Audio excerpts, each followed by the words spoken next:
topics that we did tackle last night: securing America, achieving prosperity, and America's direction. Here to grade the candidates, Fox News contributor Leslie Marshall and Republican strategist Kathy Lynn Taylor. Good morning to both of you. It was a long night for all of us. Good morning. Good morning. Good to be here. All right, so first of all, who won Securing America? Who do you think? Okay, all right, so you disagree. That's good for our segment here. So I'll start with you, Kathy Lynn. Why? Well, during the evening, Donald Trump spoke in dinner table language. Hillary spoke in politician language. He spoke in talking points. She spoke in paragraphs. And I think that he was able to convey more specifics, actually, about national security and what he'd like to do than she was. And as Americans flip through the debate and back and forth to Monday Night Football, they're looking for quick points that they can understand. He touched again and again on the messages, on the pockets, the buckets that Americans are caring about, and that he's polling well on: national security, the economy. And I think on national security, he gave more detail, more context, even more than detail, more context to the message of keeping America safe. Once again, Hillary attacked him, but she did not offer what she would do. But and that's what people were looking for. But Leslie, you disagree. Strongly. I think we were watching very different debates. First of all, what I heard is Donald Trump trying to attack Secretary Clinton for what's on her website, what she is going to do, and outlining her plan to attack ISIS. I didn't hear specifics from him regarding this. I really haven't. I hear that constantly he's going to go after ISIS with everything he has. What does that mean specifically for America's security? And there are other areas. What I really heard, quite frankly, throughout the whole debate, I said I wanted $1 for every time he said "I," and in addition to that, I thought it was an infomercial for who had said that they backed him, who had endorsed him. So I completely disagree with this. I felt, and I didn't feel both of them had, with all this back and forth, a lot of time with the specifics, with the interruptions and the constant attacks and defending. Right. We also don't have a whole lot of time, so let's get to that second topic: achieving prosperity. Who won? Both of you. Who won? Okay. I have a feeling this is a trend. Yeah. I'll start with you again for this one. Kathy, why?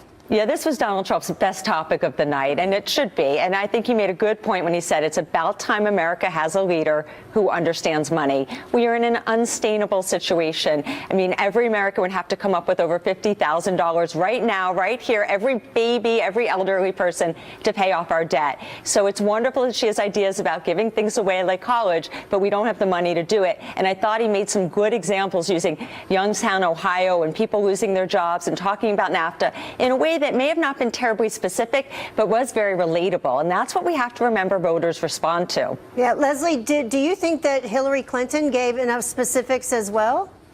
Well, quite frankly, like I said, I didn't think they both gave enough specifics in any area because of the constant disruption. But I would have to say that that is his strongest area, is the economy. Here were two problems that I had with it. One, when Donald Trump talked about one of the biggest problems with our economy being the outsourcing of jobs to countries like China and Mexico, he is guilty of that as well as a CEO, with many of his products made in those countries. And then secondly, he didn't address the job loss that top economists said would incur with his plan that Hillary pointed out. And I thought he should have come back with that and would have been a stronger argument. Okay, finally, the last segment: America's direction. Who won that? Both of you hold it up. Who do you want? I'm going with a draw. Oh, okay, a draw.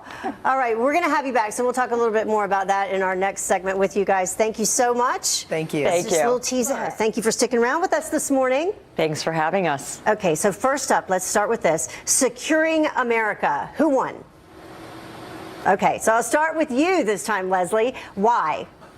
Well, because I feel that, as Hillary pointed out, that she does, in fact, have a plan. And just Donald Trump talking about whether it's wall building or carpet bombing, terrorist organization, those aren't specifics. That is not a real plan. And with her experience, especially experience as Secretary of State, she knows what needs to be done. And I think that, quite frankly, there was just, too much of a sideline there with that crazy comment that she's been supporting ISIS her whole life when ISIS was not in existence since she was 18 years of age.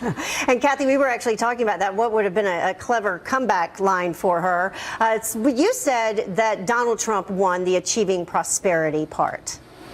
Yes, he did. I think he did an effective job on making this conversation very real for America. I mean, unfortunately, the challenge with last night is there was not a lot of real policy substance. There was a lot of ping pong playing back and forth about themselves and who did what, but there wasn't a whole lot of substance and facts for the American people. He did a very good job talking about Youngstown, Ohio, talking about trade, talking about jobs, and making it real for people. Voters want to know how this impacts them, and he made that conversation about trade and jobs relatable in a way that she did, and I give him the advantage on that one. Yeah, achieving prosperity.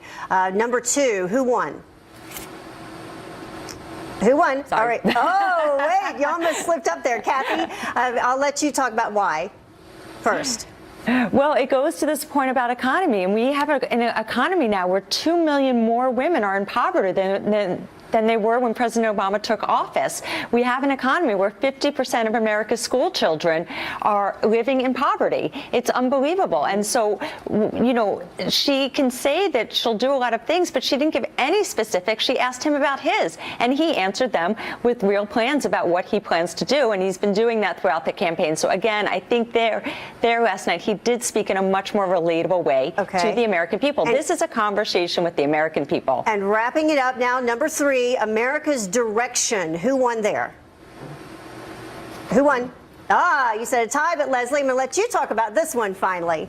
Why? Well, because the message, the stronger together, is the message of the Clinton campaign. And that's what I think that we hear from Secretary Clinton, which is, you know, America is a great nation. We want to make it greater, and we want to do that together. And we want to fight global terror with our allies. And it was just more of a unified speech, and certainly, I think, points, as she said all along, of working together and a message of unity rather than, you know, building walls, building those bridges. All right, Leslie, Kathy, thank you so much for joining us this morning. Appreciate your insight. Thank you.